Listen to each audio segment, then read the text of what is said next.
Te invito a que me acompañe, aquel que pueda estar de pie para lectura a la palabra de Dios en Colosenses capítulo 3. Y aunque nuestro énfasis será en los versículos 10 al 17, por cuestión de contexto, permítame leer desde el verso 1. Colosenses capítulo 3. Y vamos a ver desde el verso 1 al 17. Dice así la palabra del Señor. Si pues habéis resucitado con Cristo, buscad las cosas de arriba, donde está Cristo sentado a la diestra de Dios. Poned la mira en las cosas de arriba, no en las de la tierra, porque habéis muerto y vuestra vida está escondida con Cristo en Dios. Cuando Cristo vuestra vida se manifieste, entonces vosotros también seréis manifestados con Él en gloria.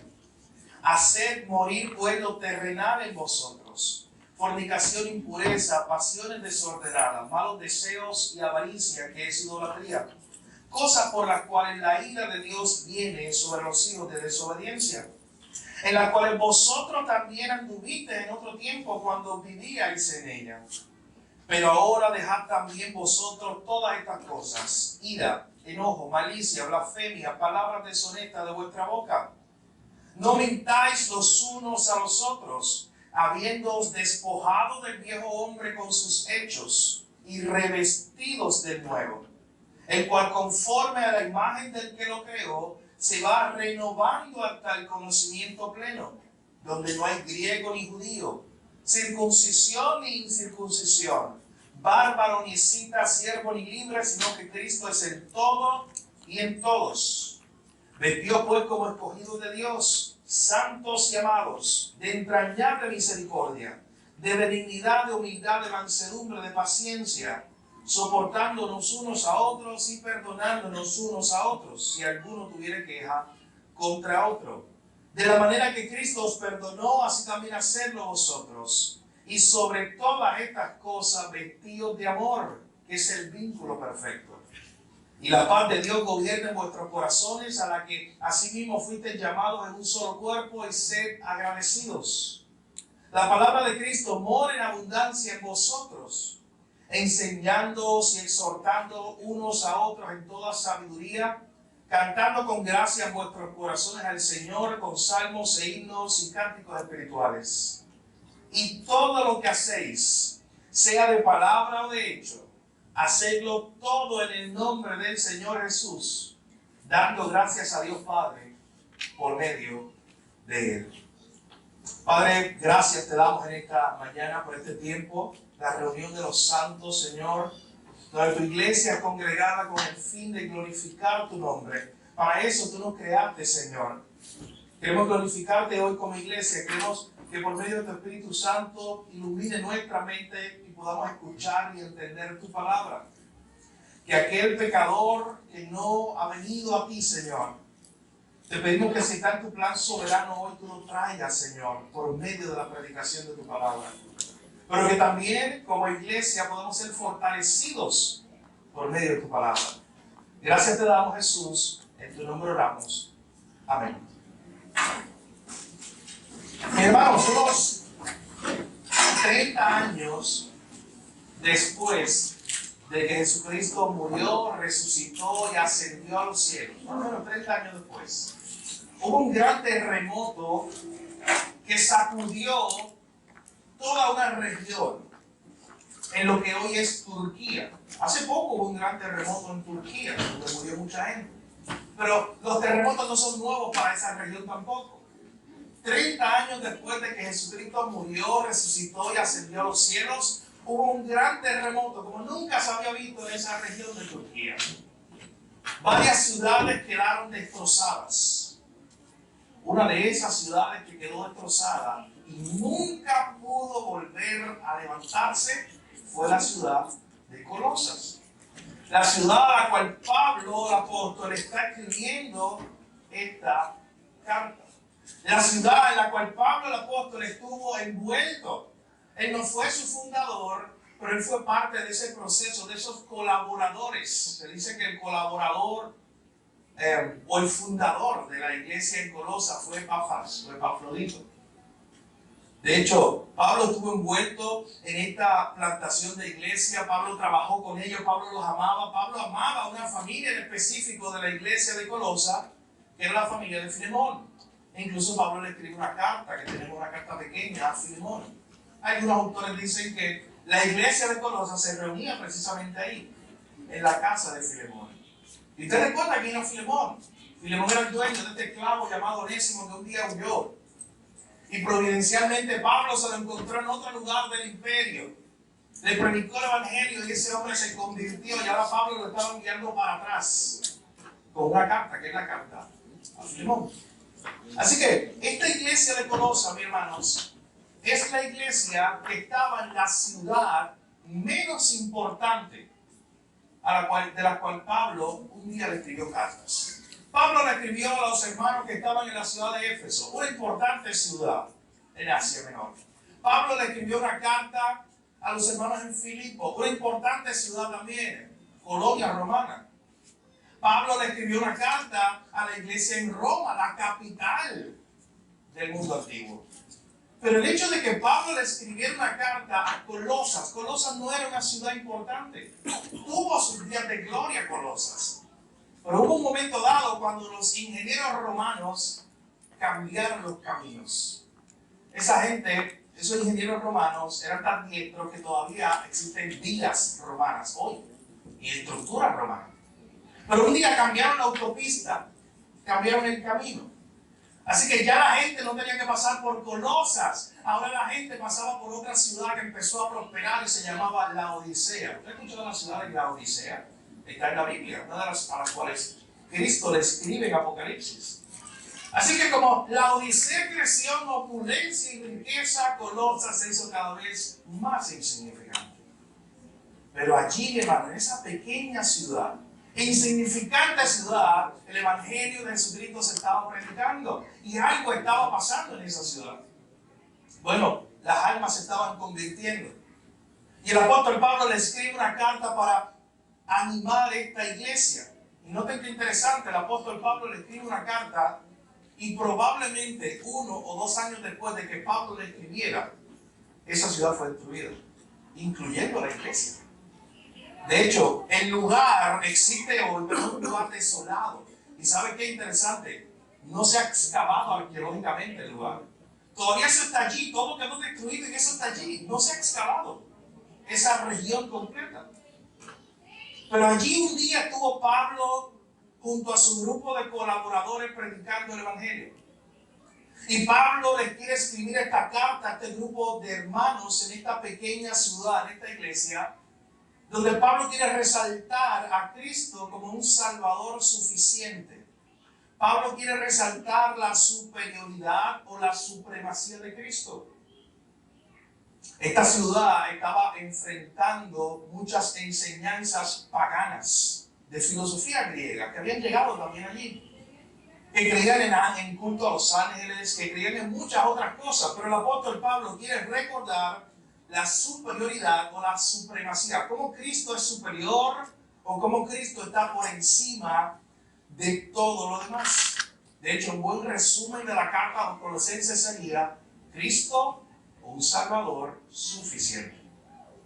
Así que ya sabiendo un poco de ese contexto de por qué el apóstol Pablo le está escribiendo esta carta a esta iglesia que no era de una ciudad muy importante, sabiendo que poco después esta ciudad quedó destruida, pero el apóstol le dejó esta enseñanza, el apóstol Pablo le dejó esta hermosa carta, mi hermano, que contiene una alta enseñanza sobre la deidad de Cristo.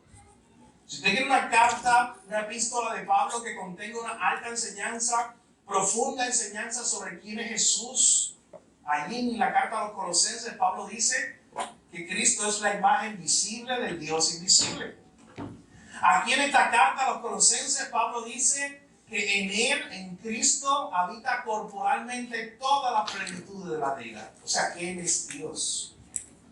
Así que hoy tenemos delante de nosotros este pasaje de Colosenses capítulo 3 y veremos 3 cosas principales. El apóstol Pablo le estaba recordando a estos hermanos que ellos ahora que estaban en Cristo debían vivir según su nueva identidad. Ellos debían vivir ahora con un nuevo comportamiento y ellos debían vivir ahora en el contexto de una nueva comunidad, lo que era la iglesia. Y esos serán nuestros 3 puntos principales. El apóstol Pablo le enseña a la iglesia de Colosas que ellos ahora vivan según su nueva identidad en Cristo. Los anima a que vivan con un nuevo comportamiento, o sea, con una nueva forma de vivir. Y en tercer lugar, los anima a vivir en el contexto de una comunidad nueva, la iglesia. De lo que Dios está haciendo, formando una iglesia, escogiendo pecadores para su gloria, salvándolos y transformándolos por medio del Evangelio. De hecho, nuestro título del sermón de esta mañana es precisamente relacionado con ese tema: una vida transformada por Jesús. ¿Cómo se ve una vida transformada por Jesús? ¿Cómo se ve una vida transformada por el Evangelio? ¿Cómo se ve la vida de alguien que choca con la cruz? Hermano, ninguno de nosotros puede ser indiferente. Ninguno de nosotros puede decir que se encontró en algún momento dado con Jesús y su vida no ha cambiado. Ninguno de nosotros puede decir que como así el apóstol Pablo iba de camino a un lugar y Cristo resucitado se le apareció en el camino. Lo detuvo por completo y cambió su vida. Ninguno de nosotros puede afirmar que Dios ha hecho una obra en nosotros si no se ve en nuestro día a día. Mi hermano, aquel que se ha encontrado con el Cristo resucitado, aquel al cual Dios en su plena soberanía le ha abierto sus ojos para ver la gloria de Cristo, para conocer el Evangelio, necesita una vida transformada. Y eso es lo que el apóstol Pablo le está hablando a estos hermanos allá en la ciudad de Colosas. Así que vean conmigo la primera parte, los versículos 10 y 11, nuestro primer punto: una nueva identidad en Jesús. Perdón, una nueva identidad en Jesús. Vean conmigo el versículo 10.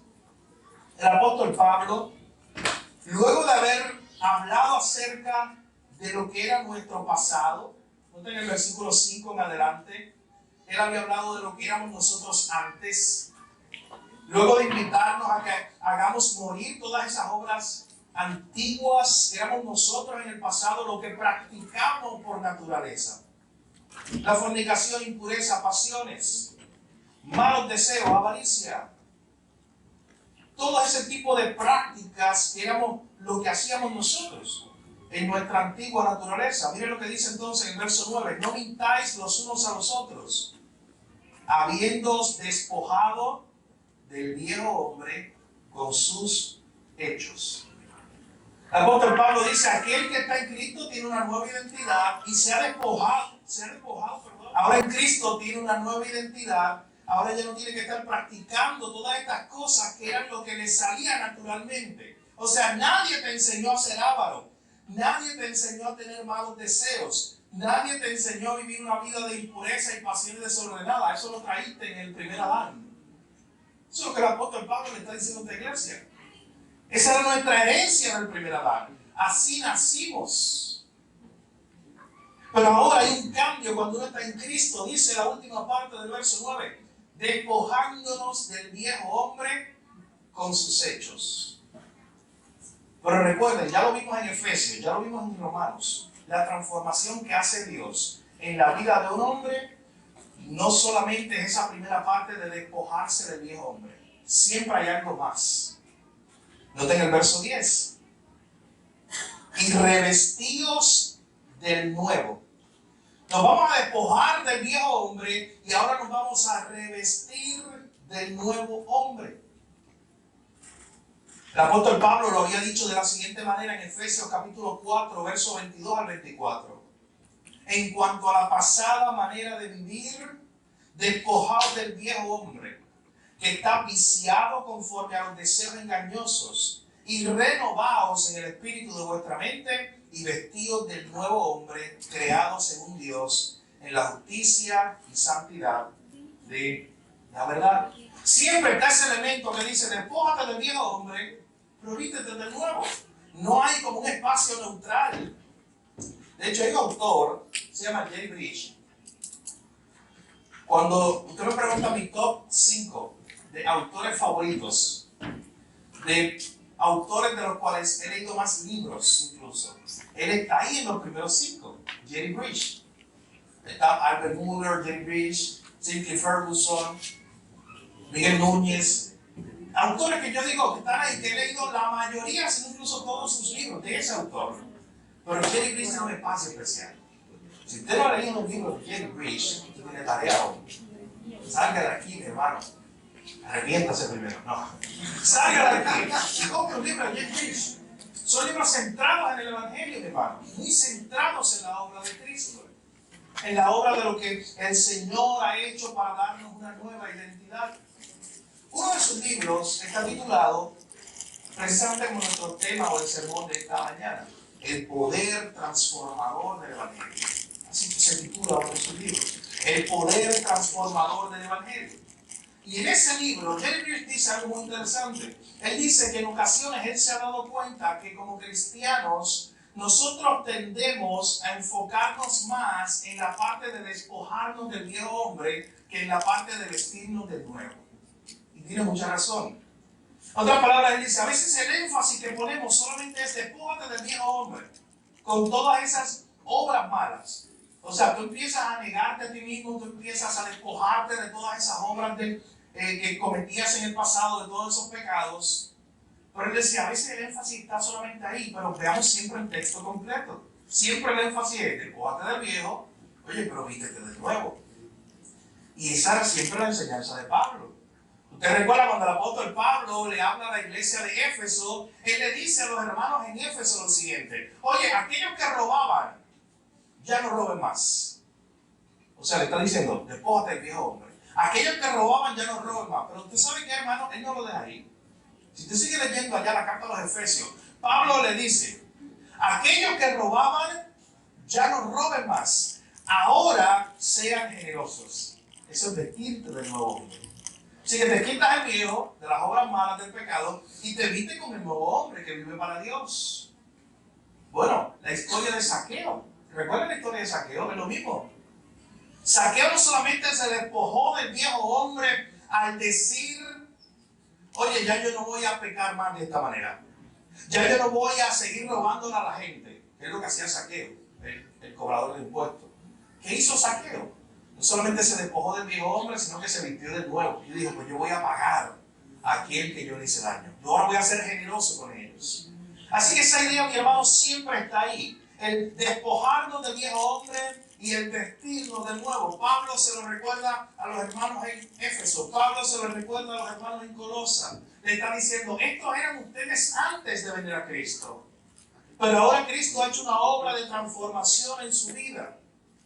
Y ahora ustedes tienen que vestirse del nuevo hombre.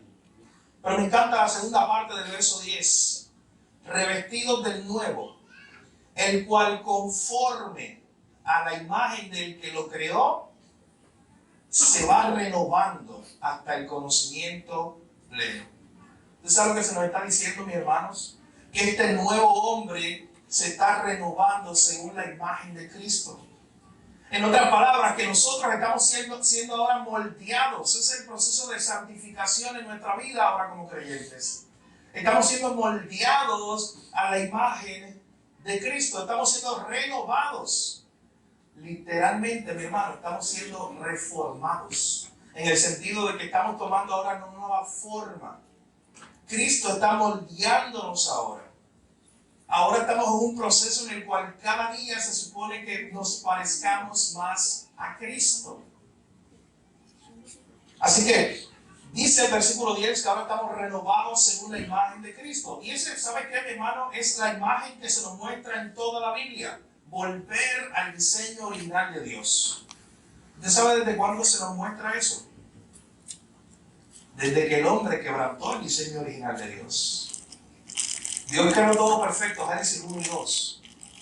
El hombre peca contra Dios, la caída del hombre. El hombre se rebela contra la autoridad y la soberanía de Dios, Génesis capítulo 3. Y desde ahí en adelante, mi hermano, el resto de la Biblia es el mensaje de lo que hace Dios en Cristo, por medio de su Salvador, la simiente de la mujer. Lo que hace Dios en Cristo para relacionarse con nosotros, para salvarnos, para volver a crear en nosotros la imagen del diseño original. Así que una y otra vez tú vas a encontrar esta idea en el Nuevo Testamento, en las cartas de Pablo, de que como creyentes ahora estamos siendo formados a la estatura del varón perfecto. De que como creyentes ahora estamos siendo formados a imagen de Cristo. Mi hermano, si tú estás en Cristo, tú te tienes que parecer más a Cristo hoy de lo que te parecías hace 5 años que te convertiste. Así es que funciona esto. Si tú estás en Cristo y llevas 10 años de convertido y dices estar en Jesús, tu vida tiene que haber sido transformada. Claro, mi hermano, es un proceso, es progresivo. La santificación no es un baño que tú te das y te sentaste aquí y dices, oh, ya estoy santificado. No, es un proceso. Y para santificarte Dios utiliza muchas cosas. Dios tiene una herramienta principal para santificar al hombre. ¿Sabes cuál es? La palabra. Cristo lo dijo, Juan 17:17, santifícalos en tu verdad, tu palabra es la verdad. Entonces, si la herramienta principal de Dios para santificar al hombre, para hacer la imagen de Cristo, es la palabra, tienes que preguntarte hoy, mi hermano, ¿cuánto estoy siendo yo expuesto a la palabra de Dios? ¿Cuánto tiempo de mi vida le estoy dedicando para ser formado a imagen de Cristo? Porque si yo no estoy permitiendo que la palabra de Dios forme mi mente, forme mi carácter, algo más está formando mi mente. Algo más está formando mi carácter. Nosotros no somos neutrales para nada. Si no es la palabra de Dios que está día a día formando mi mente, algo está formando mi mente. La opinión del día, los programas de televisión que veo, las revistas que leo, cualquier cosa. Pero algo más, la sociedad, la gente, mis amigos, algo estará formando mi mente, si no es la palabra de Dios. Así que miren lo que el apóstol Pablo le recuerda a esta amada iglesia en Colosa. Le dice, oye, en el pasado ustedes hacían ciertas obras de la carne. Ahora que están en Cristo, ustedes se han despojado del viejo hombre y se han revestido del nuevo. Ese nuevo hombre que se va renovando, que se va transformando a imagen de Cristo. Y esa transformación, mi hermano, no hay nadie que esté fuera de ese poder transformador de Dios. ¿Cómo sabemos eso? Miren el versículo 11. Donde no hay griego ni judío, circuncisión ni incircuncisión, bárbaro ni escita, siervo ni libre, sino que Cristo es el todo y en todos. O sea, lo que está diciendo el apóstol Pablo es que no hay nadie que esté fuera del alcance de ese poder transformador de Dios. No hay nadie que no pueda ser renovado a imagen de Cristo. O sea, en otras palabras, ni tu estatus social ni tu trasfondo cultural es un límite para que Dios pueda hacer una obra de transformación en tu vida. Esto no es una obra que Dios iba a estar transformando solo a los ricos de la ciudad de Colosa y los pobres se quedaron sin esperanza. O solamente a los griegos, o solamente a los de cierta cultura. No, mi hermano. Esto es una obra de transformación que incluía a cualquier persona. Dios tenía el poder para hacer eso. De hecho, es interesante conocer que el apóstol Pablo hace algo parecido en Gálatas 3:28. Cuando nos habla de esta misma idea de que en Cristo ya no hay griego, ni judío, ni circuncisión, ni incircuncisión. El poder transformador del Evangelio puede cambiar a un griego y puede cambiar a un judío. Es lo que está diciendo Pablo aquí. El poder transformador del Evangelio puede cambiar a alguien que está circuncidado y a alguien que no está circuncidado. El poder transformador del Evangelio puede cambiar a un bárbaro o a un escita. Y aquí hay que detenernos. Esa es una regla de hermenéutica que le he enseñado el miércoles. Cuando usted ve una palabra y usted dice, ¿qué rayos significa escita? ¿Quién era los escitas? Simplemente no lo pase por alto y diga, sí, a su casa lo conocen los escitas. Y ya. No, mi hermano, siempre hay que detenerse. Como en Proverbios capítulo 3, cuando dice que los malvados se les darán ignominia. Y te dice, yo no sé qué significa ignominia, así que sigue el próximo texto. No. Búsquelo en algún lugar porque usted quiere entender la palabra. Para hacerle la tarea fácil, ignominia significa humillación pública. Así que apúntalo a la esquinita del Proverbio 3. Si tú tienes la Reina Valera 60, que es el término que usan. Pero cuando nosotros vemos estos términos, bárbaro ni escita, ¿qué está diciendo Pablo? Ya nos dijo que el poder transformador del Evangelio puede cambiar a un griego y a un judío. Pero miren estos términos, bárbaro o escita. Los bárbaros eran todos aquellos que no hablaban griego. Cualquier persona que no hablaba griego, cuando ya el griego era el idioma que dominaba el mundo antiguo, era declarado como un bárbaro. Era como alguien de segunda categoría. Los romanos, que le encantaba la cultura griega, ¿saben qué hicieron? Adoptaron esa misma idea. Todo el que no sea parte del imperio romano es un bárbaro. Todo el que no hable el idioma culto es un bárbaro. Están como rechazados. Son los que están al lado, ciudadanos de segunda categoría, si acaso. Y Pablo dice, oh, pero el poder del Evangelio puede transformar a esta gente también. Pero entonces ahora aparece la palabra escita. ¿Quiénes eran ellos? Hermano, cuando estudiamos quién eran estos, era una pequeña tribu al norte del Mar Negro. Y esta pequeña tribu era conocida en la antigüedad como uno de los grupos o tribus más crueles del mundo. Eran verdaderamente un grupo de personas salvajes y crudos, así los describían. De hecho, el historiador Josefo del primer siglo en una ocasión los describió y dijo, esta gente se deleita en asesinar personas, es un deleite.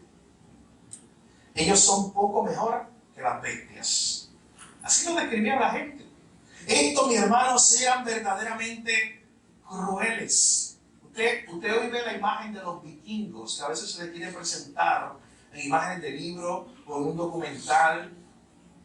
Hay mucho debate sobre si los vikingos eran tan salvajes como se les presenta. Pero mi hermano, los vikingos no eran nada, aún presentándolos salvajemente, como eran los escitas. Era un grupo verdaderamente salvaje y cruel, era una tribu muy sangrienta. Y piensa por un momento, ¿por qué el apóstol Pablo, dirigido e inspirado por el Espíritu Santo, escribiendo esta carta en Colosas, dice, ¿sabe qué? El poder transformador del Evangelio también puede alcanzar a un bárbaro. El poder transformador del Evangelio también puede alcanzar y transformar a un escita, que es salvaje, que es cruel, que es sangriento. Pero el poder transformador del Evangelio lo puede cambiar y lo puede transformar para su gloria. Pablo está usando como un hipérbole. Es como si el apóstol Pablo estuviera diciendo, oye, búscame en el diccionario, búscame en la enciclopedia, si hubiera existido en esa época. Búscame en la enciclopedia. ¿Cuál es la persona más salvaje, crueles y sangrientas? Los más perversos, búscamelo. Y alguien le hubiera dicho, yo lo encontré, son los escitas. Y Pablo entonces hubiera dicho, oye, sí, vamos a ponerlo ahí. Porque también Cristo puede salvar a los escitas. Tiene ese poder para salvarlos. Bueno, el apóstol Pablo el mismo era un ejemplo. ¿Usted no recuerda cuando le escribe la carta a Timoteo y le dice, ¿sabes qué? El primero de los pecadores era yo. Y me salvó a mí. Y si me salvó a mí, hay esperanza entonces para todos. Así que por eso el apóstol Pablo utiliza esta idea de que ahora el poder del transformador del Evangelio puede alcanzar a los griegos, a los judíos, a los bárbaros, a los escitas. No hay diferencia entre siervo ni libre, sino que Cristo es el todo y en todos. Es un mismo Salvador para todos, que con su poder transformador puede transformar las personas. Así que en primer lugar el apóstol Pablo aquí le está recordando a la iglesia que ellos ahora tienen una nueva identidad en Cristo, que no hay nadie que esté fuera de ese poder transformador del Evangelio, que ellos deben despojarse del viejo hombre, ahora deben vestirse del nuevo. Y ahora en la segunda parte del texto lo que va a mostrar es cómo es una vida transformada, cómo es una vida de alguien que se ha vestido del nuevo hombre diseñado según Cristo Jesús. Vean nuestro segundo punto, los versos 12 al 14. Un nuevo comportamiento. Noten que una cosa lleva a la otra. Una nueva identidad en Cristo me lleva a una nueva forma de vivir, a una nueva forma de pensar. Se transforma mi mente, se transforma mi carácter, se transforma mi vida. Así que, ¿cómo se ve esa vida transformada? Eso es lo que nos muestra el apóstol Pablo en los versículos 12 al 14. Noten conmigo, vestidos pues como escogidos de Dios, santos y amados, de entrañable misericordia, de benignidad, de humildad, de mansedumbre, de paciencia, soportándonos unos a otros y perdonándonos unos a otros si alguno tuviera queja contra otro. De la manera que Cristo os perdonó, así también hacedlo vosotros. Y sobre todas estas cosas, vístanse de amor, que es el vínculo perfecto. Ahora vuelva por un momento a la definición de lo que era un escita. Entonces, ¿te imaginas que Pablo está diciendo que un escita más salvaje, más cruel, más sangriento, puede vivir de esta manera? Pablo, ¿tú estás seguro que un escita ese que lo único que ha visto sangre puede ser transformado así y ahora ser una persona benigna, mansa, llena de paciencia, que aprenda a amar y perdonar a los demás y que aprenda a amar a su prójimo como Cristo lo amó? El apóstol Pablo te contestaría: sí, eso puede ocurrir. Porque el Evangelio tiene poder para transformar. Amén. Hermano, piense la persona más perdida que usted conozca hoy. Piense por un momento. Usted diga: oh, esa persona está perdida. Un familiar, un amigo, un conocido, alguien en la televisión, un cantante, alguien que usted diga: este hombre, de hecho, digo un cantante y automáticamente usted debe pensar en uno. Este personaje está perdido. ¿Usted sabe qué yo hago por él? Una y otra vez, yo oro al Señor con misericordia. Oro al Señor que lo salve. Y yo tengo fe que Dios, el poder, lo estamos viendo aquí, el poder transformador del Evangelio puede transformar aún la persona más perversa que tú vas en la televisión hoy todos los días cantando basura y hablando basura. Dios puede transformar eso para su gloria. Lo ha hecho en pasado muchas veces. Pero Dios puede hacerlo. Y cuando usted lo vea, el más perdido de todos, ore por él. Y diga: Dios, si está tu plan soberano, alcanza a esta persona para tu gloria. Pero no dude de que Dios tiene el poder para transformar a una persona como esa. Vea a la persona más bélica. Vea la cultura más bélica. Grupos de guerreros, religiones bélicas. Y usted diga: no, esta gente nadie lo salva. Eso significa como... le gusta la guerra, o le gusta la sangre, literalmente. Grupos terroristas, musulmanes radicales que su vida es levantarse por la mañana, ir a matar a un cristiano, día a día. Y dice: ¿Dios tiene el poder para transformar a esa persona? Hermano, piensa, pero ¿Dios tendrá el poder para hacerlo? Sí, lo ha hecho muchas veces. Y lo sigue haciendo. Y a veces nos llegan noticieros, reportes de lo que Dios está haciendo. Esta gente una y otra vez están impactadas, se están encontrando con la figura de Jesús de muchas maneras. Y están siendo transformadas. Y un día salía a matar cristianos y al otro día, ¿saben qué? Fue transformado por Cristo. Y de momento ahora se une a ellos. Me parece mucho a Pablo de eso. Se une a ellos, escondido en un lugar para predicar el Evangelio. Hermano, no dude del poder transformador del Evangelio. Ahora ese poder transformador del Evangelio nos reviste con una nueva criatura. Y ahora, mi hermano, tenemos este fruto. Ahora somos descritos como santos y amados. Verso 12. Ahora somos escritos con personas que están llenas de benignidad, de humildad, de mansedumbre. Esa no era nuestra naturaleza. Por naturaleza tú no eres manso y humilde. Por naturaleza tú no eres paciente. Eso fue una transformación que ha hecho Dios en tu vida. Se nos ha enseñado ahora a perdonar, a tener paciencia unos con otros. Noten la última parte del verso 13. ¿Cuál es el modelo? De la manera que Cristo os perdonó, así también hacedlo vosotros. A mí me encanta Pablo a los Efesios, le dice lo mismo y le dice: ámense como Cristo los amó. Aquí dice: perdónense como Cristo los perdonó. Ahí está el modelo. Es muy difícil amar a mi enemigo. Hermano, cuando Cristo murió por ti, tú no eras su amigo. Cuando Él te cogió, tú no eras su amigo. La carta de Pablo a los romanos nos muestra, Dios muestra su amor para con nosotros, en que siendo aún pecadores, siendo sus enemigos, Cristo murió por nosotros. Debemos aprender a amarnos como Cristo nos ha amado, debemos aprender a perdonarnos como Cristo nos ha perdonado, pero ¿cómo pasa eso, mi hermano? La única manera es a través del poder transformador del Evangelio. No hay otra, la única manera es a través de la renovación de nuestra mente, de nuestro entendimiento. Y sobre todas las cosas, versículo 14, vistámonos de amor. Porque al final de cuentas el acto de Cristo se resume como un acto de amor. John Stott decía, si vas a buscar la palabra amor, no la busques en un diccionario, busca en la cruz.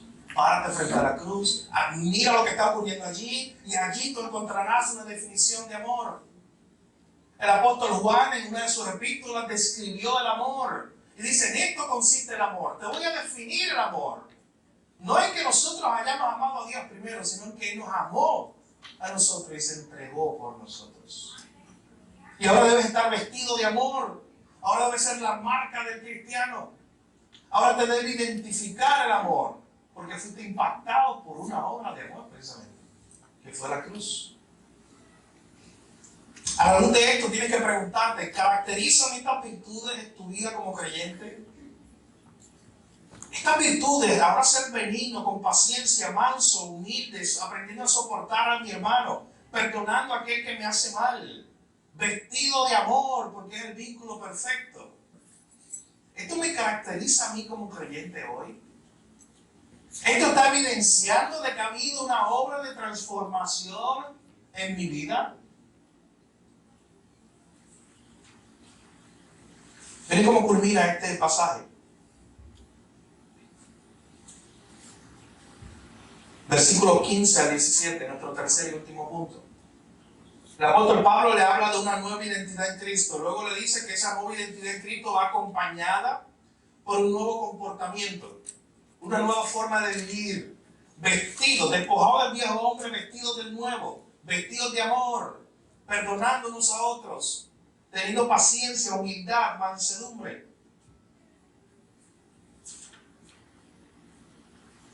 Pero de momento llega un punto donde mire lo que dice los versos 15 al 17. Y la paz de Dios gobierna en vuestros corazones, a la que asimismo fuisteis llamados en un solo cuerpo, y sed agradecidos. Porque el apóstol Pablo, noten que él está hablando de un individuo y termina hablando de una comunidad. Si ustedes ven el pasaje completo, desde el verso 9 hasta el 17, él comienza hablando de la obra de transformación de Dios en ti como individuo. Despójate del viejo hombre, vístete del nuevo. Pero de momento empieza a hablar, oye, pero aquel que te hace mal, perdónalo. Si tuvieras queja contra otro, perdónalo, ten paciencia con él. Y comienza a hablar, como veremos ahora en el verso 15, de un solo cuerpo, de una comunidad. Hermano, porque aquel que es transformado por el Evangelio, ¿sabes qué? ¿Cuál es el diseño de Dios? Se une a una comunidad de personas que han sido transformadas por el Evangelio, que es la iglesia. ¿Y sabes qué? Personas que siguen siendo transformadas. Por eso tenga paciencia con su hermano, por eso tenga paciencia conmigo, por eso tenga paciencia con la persona que tiene al lado ahora mismo. Porque está siendo transformado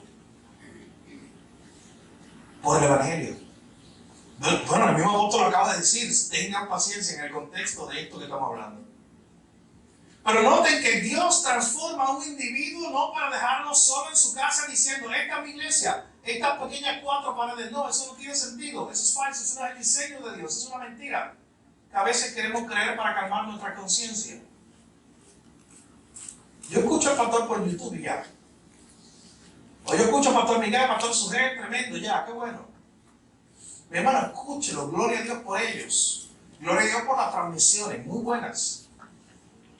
Pero usted bien sabe, esto no sustituye el diseño de Dios para la iglesia local, para un cuerpo. Porque ¿sabe qué? Parte de esa transformación del Evangelio en su vida es vivir una vida en comunidad en una iglesia local. Es el diseño de Dios. Es vivir los unos a los otros, aprendiéndonos a amar como Cristo nos amó. Aprendiendo a formar el carácter. De hecho, usted sabe que usted es parte del proceso de santificación de su hermano, así como su hermano es parte de su proceso de santificación. Otra palabra, Dios lo está usando para moldear su carácter también, al igual como te está usando a ti.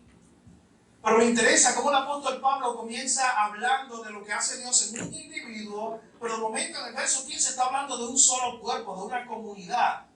Y es que, mi hermano, aquel que tiene una nueva identidad en Cristo, ahora debe unirse a una nueva comunidad, a lo que Dios está haciendo, a su iglesia. Y en ese versículo 15 se nos dice que esta comunidad está caracterizada por la paz y el agradecimiento. La paz que viene de Cristo gobierna en sus corazones, dice la nueva traducción viviente. Esa paz que viene del Señor sea la que gobierne en sus corazones. Pues como miembros de un mismo cuerpo, ustedes son llamados a vivir en paz. Vamos a ir al revés ese versículo. ¿Cómo nosotros podemos vivir en paz como miembros de un mismo cuerpo? Solamente si la paz que viene de Cristo está gobernando en nuestros corazones. De hecho, al final, la última línea, el apóstol Pablo también dice, sean agradecidos. Añade eso como un punto editorial. Y es la misma idea, ¿cómo tú puedes tener un corazón agradecido? Solamente cuando la paz que viene de Cristo está gobernando en tu corazón. Porque si la paz que viene de Cristo no está gobernando tu corazón, mi hermano, tú no vas a estar viviendo en una vida de comunidad con otros. No te vas a sentir cómodo. Si la paz que viene de Cristo no está gobernando en tu corazón, tú no vas a tener un corazón agradecido por lo que Dios está haciendo en ti y lo que está haciendo en otros. Por esa obra de transformación en tu vida. Y noten que en este contexto de una comunidad, aquellos que se han unido, aquellos que han sido transformados por el Evangelio y se han unido, miren lo que dice entonces el verso 16. Pablo, para que esto funcione, ¿qué debemos hacer? Para que un individuo que fue transformado por el Evangelio se una a otro individuo que fue transformado por el Evangelio y se una a otro y formen una iglesia. ¿Cómo ustedes van a vivir de esa manera? ¿Cómo se ve eso en la realidad? Dice el verso 16, la palabra de Cristo more en abundancia en vosotros, enseñándoos y exhortando unos a otros en toda sabiduría, cantando con gracia en vuestros corazones al Señor con salmos e himnos y cánticos espirituales. En otras palabras, mi hermano, esta comunidad de personas que han sido transformadas por el Evangelio se caracteriza ahora por ser una comunidad que está llena de gente, que está llena de la palabra de Dios. La palabra de Cristo mora en abundancia en vosotros. Usted va a transformar su vida por medio de la palabra de Dios. Usted sabe que uno de los clickbait más famosos es 3 pasos para transformar su vida. Y te da clic. 3 pasos para rebajar, 3 pasos para ser exitoso, 3 pasos para liderar esto, 3 pasos para ser un empresario. 3 pasos, 10 pasos, lo que pongan. Usted lo ve ahí. 10 pasos para ser exitoso y le encanta y usted le da el clickbait. Ya. Mi hermano, no existe tal cosa en la esfera de lo que estamos hablando de transformación, la imagen de Cristo.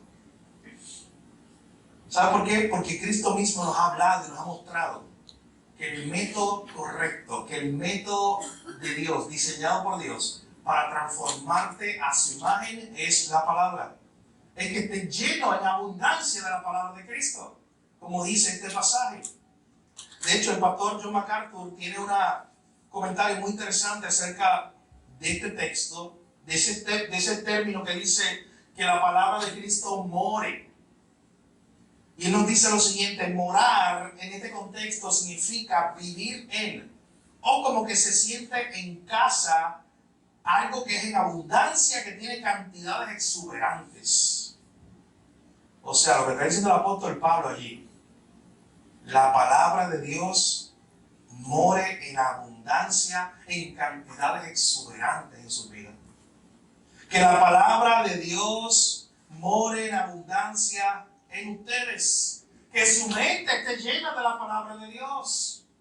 Esa es la única forma que seguirán siendo transformados y renovados en sus mentes.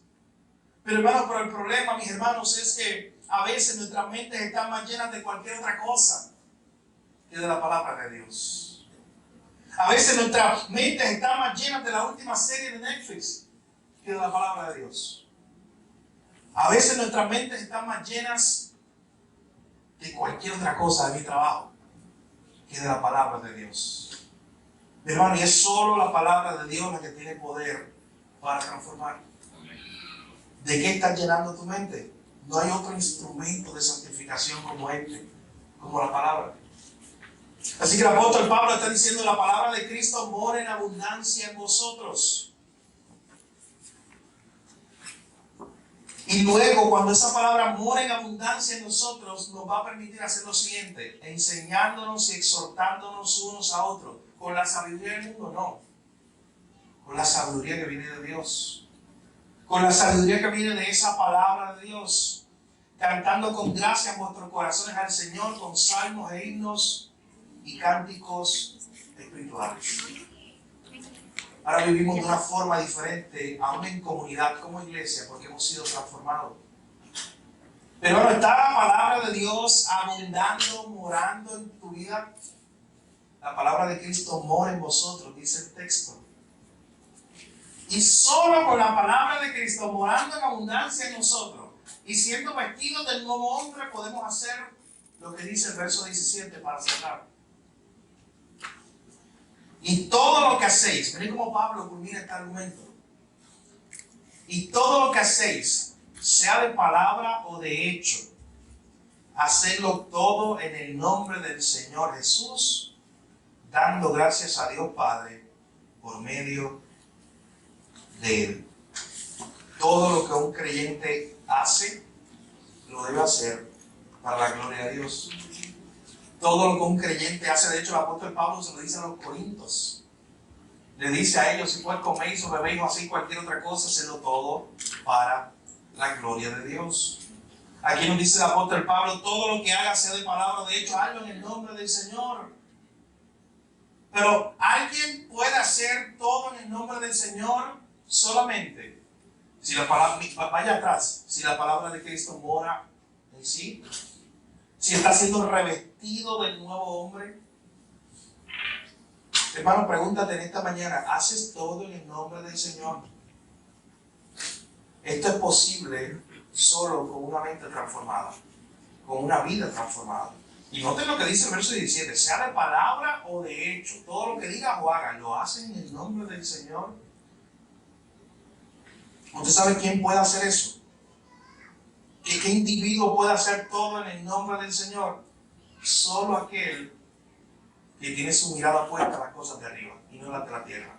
Así comenzó este pasaje. Es el primer verso de este capítulo. Si pues habéis resucitado con Cristo, poned la mira en las cosas de arriba y no en las de la tierra. Porque tu vida está escondida allá, tu tesoro está allá. Poned la mira en las cosas de arriba y no en las de la tierra. Solo aquel que tiene puesta su mirada en las cosas de arriba puede hacer esto. El verso 17: todo lo que hacéis de palabra o de hecho, hacedlo todo en el nombre del Señor. Termino con esto. El escritor Paul Tripp dijo lo siguiente en algún momento: la madurez bíblica nunca se trata de lo que sabes, siempre se trata de cómo la gracia de Dios ha usado lo que has llegado a saber para transformar tu vida. La madurez bíblica no se mide en cuántos conocimientos bíblicos tengas. La madurez bíblica se mide en cuánto de ese conocimiento de la Biblia está transformando tu vida. En otras palabras, eres maduro en el Señor cuando estás permitiendo que la palabra de Dios transforme tu forma de pensar, tu forma de hablar, tu forma de vivir, tu forma de actuar. Pero tenemos que preguntarnos hoy: ¿de qué está llena tu vida? ¿De qué está llena tu mente? Pregúntate en segundo lugar, ¿está puesta tu mirada en las cosas de arriba? Porque si tu mirada no está puesta en las cosas de arriba, algo más tiene tu atención hoy, y no es Cristo. De hecho, el apóstol Pablo lo dijo ahí mismo, poner la mira en las cosas de arriba y no en las de la tierra. Si no tienes tu mirada puesta en las cosas de arriba, algo aquí en la tierra está llamando más tu atención. Hermano, recuerda que en Cristo ahora tienes una nueva identidad que te debe llevar a vivir de una nueva manera, con un nuevo comportamiento, con un nuevo pensamiento. Que ahora tienes que despojarte del viejo hombre y vestirte del nuevo hombre creado según Dios. Renovando tu mente, renovando tu vida, transformándote, conformando tu vida con la verdad del Evangelio. Día a día, si tú eres un creyente, eso es lo que debe estar pasando. Tu vida día a día se está formando más y más a imagen de Cristo. Y de hecho, hermano, yo le invito a que usted vea ese progreso en su vida y se goce en ese progreso en su vida. Una sencilla pregunta. ¿Me parezco más a Jesús hoy de lo que me parecía ayer, o la semana pasada, o hace un año? De la forma que estoy viviendo hoy, refleja que estoy dejando que la palabra de Dios me transforme mis decisiones, mis acciones. ¿Cuánto he madurado en el Señor? ¿Cuánto he crecido en el Señor? Hermano, día a día pregúntese eso. Ya le hemos hablado, el único medio, el medio por excelencia, Dios usa muchas cosas, pero el medio por excelencia para ser santificado, ser formado, el imagen de Cristo está aquí. Ya Dios se lo dio. Usted tiene acceso. Y la palabra de Dios, úsela, léala, estudie, medite la palabra de Dios. Diciéndole, Señor, yo estoy escuchando muchas cosas allá afuera que buscan deformar, distorsionar mi mente. Señor, permite que esta palabra entre a mi mente y la transforme, le dé una nueva forma. Pero mi hermano, para eso tienes que beber de esta fuente todos los días. Porque tú no eres un monje que está viviendo en una cueva allá arriba, bien lejos en el desierto. Tú eres un individuo, una persona que vive todos los días en una sociedad, que vive todos los días con gente alrededor, que vive todos los días con mensajes que está escuchando en el celular, en el televisor, por todas partes.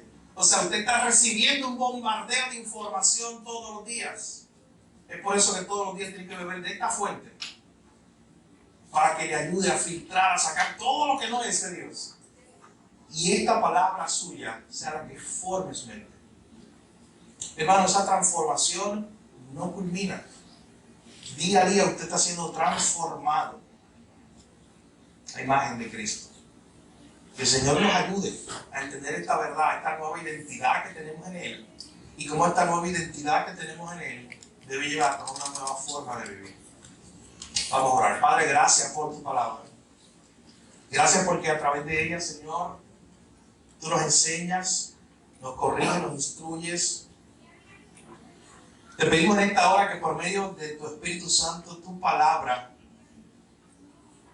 sea puesta en nuestra mente y nuestros corazones, Señor.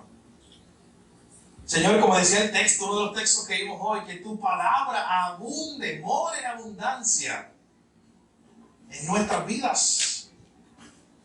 Que todo lo que hagamos de palabra o de hecho sea en el nombre del Señor, sea para ti.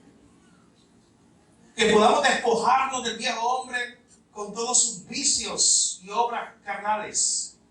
Y podamos vestirnos del nuevo hombre que está creado en imagen de Cristo. Oh Señor, ayúdanos todos los días en este proceso de santificación. Queremos parecernos más a ti, Señor. Esa es tu voluntad. Tú se lo dijiste a la iglesia en Tesalónica, que tu voluntad para con nosotros es que seamos santos. Ayúdanos hoy, Señor. Que nunca descuidemos la fuente principal que tú has diseñado para santificarnos día a día, para formar nuestra mente, que es tu palabra, Señor. Que todos los días bebamos de ella y seamos transformados. Que día a día veamos esa transformación. Veamos lo que tú haces en nuestra vida. Porque hemos visto, Señor, que ese poder salvador, ese poder transformador, no escatima en griego o en judío, en bárbaro o escita, en siervo o libre. Es el mismo poder del Evangelio para transformar nuestras vidas, Señor. Ayúdanos hoy a dar de ese fruto que solo se da por medio del Espíritu Santo. Que aprendamos a amar, a perdonar, a ser benignos, mansos, humildes, como parte de ese fruto de nuestra vida. Que podamos reflejar ese glorioso evangelio. Que podamos, Señor, perdonar a otros, como vimos en el pasaje de hoy, así como tú nos perdonaste a través del acto de redención allí en la cruz. Gracias por tu palabra, Señor. En tu nombre oramos. Amén. Hermano, ore hoy al Señor. Medite en estas verdades. Si estás aquí y eres creyente, ¿cuánto has crecido en el Señor? ¿Cuánto has madurado? ¿Estás detenido en tu estudio de la palabra de Dios?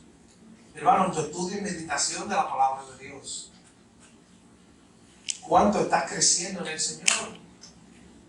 ¿Cuánto estás siendo renovado? ¿Cómo tu mente está siendo renovada hoy por el Señor? Medita en eso. Que el Señor nos ayude, mi hermano, al punto que lleguemos a ese verso 16, que la palabra de Cristo more en sobreabundancia en nuestra vida. De modo que lo que hablemos a otros sea palabra de Dios.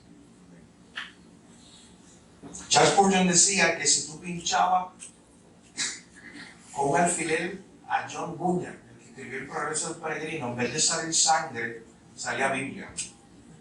Él usaba una metáfora para decir, este hombre estaba lleno de la palabra de Dios. Que sea así con nosotros, mi hermano.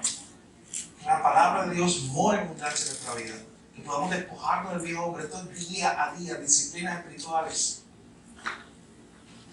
que Dios nos ha provisto para que ese carácter de Cristo se forme en nuestra vida, mi hermano. Pero si estás aquí o nos ves a través de esta transmisión y no estás en Cristo, hoy estás perdido y sin esperanza, y una vez más se proclamó la palabra de Dios. Una vez más escuchaste lo que pasó en la cruz hace 2000 años. Ahí estaba Dios reconciliándose consigo mismo. Dios haciendo una reconciliación entre Él, que es un Dios santo, y nosotros, que somos hombres pecadores. Allí estaba Cristo, el justo por los injustos, muriendo en nuestro lugar. No puede ser indiferente a eso. Oramos al Señor, que el Señor abra tu entendimiento y tus ojos, porque es una obra de Él. Pero no seas indiferente a lo que pasó en la cruz. Hoy pon tu fe en Jesús. Hoy ve a Jesús y dile, no puedo salvarme a mí mismo. Este es el día de salvación para ti. No hay esperanza en ninguna otra parte. No hay otro lugar. Mira el universo entero. No hay otro lugar que encontrarás la gloriosa esperanza que encontramos en la cruz. Que encontramos en esa hermosa obra de salvación. Hermano, que este mensaje sea intencional esta semana. Todas las semanas, todos los días deben ser días de recordatorios de lo que pasó en la cruz. Pero usted bien sabe que aún culturalmente esta semana nos detenemos, o aún el mundo, la cultura, la sociedad se detiene un poco. Muchas veces lo menos que hacen es meditar en la cruz. Pero aproveche la ocasión. Aproveche la ocasión para hacer la pregunta aún básica de qué se está celebrando o qué se supone que se esté conmemorando.